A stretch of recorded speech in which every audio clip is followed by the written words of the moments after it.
The words here translated "let there be" and "there was" are two forms of the same word, Hayah.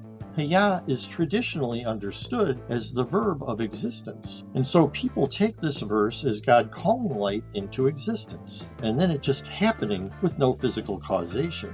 First, even if Hayah should be understood as the verb of existence, that wouldn't mean this is describing something poofing into existence. Saying, "and there was light," simply expresses the end result without at all addressing the process or mechanism by which that end result was achieved.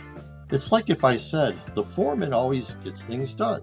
He wants a house, and soon there's a house. Obviously, the fact that I glossed over the mechanism in my relating of the events doesn't mean there was no mechanism, and it certainly doesn't mean it was accomplished through some sort of non-physical causation. Going from simply not describing the causation to asserting non-physical causation is quite a leap. But let's look more closely at this verb Hayah. This translates Hayah as came. Others say was, and still others say fell. Here Hayah is translated look sad. In this passage, Hayah is translated join in. It's amazing how this one word could be translated so differently in different passages. And this is just a sample. There are many more passages where Hayah is translated to mean the same thing as just about any verb.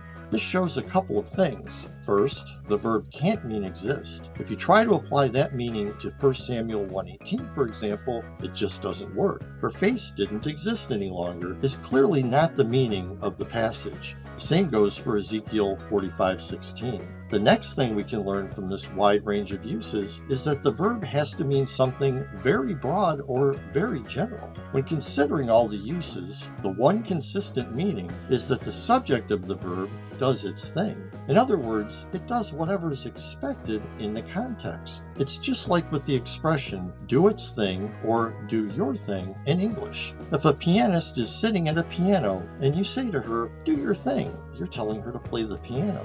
If you say, I'm so glad I wore my winter coat, it really did its thing, you mean the coat kept you warm. The Hebrew verb hayah basically means the same thing. As you can see, hayah doesn't mean exist. It means for something to do its thing. Let's go back to Genesis 1.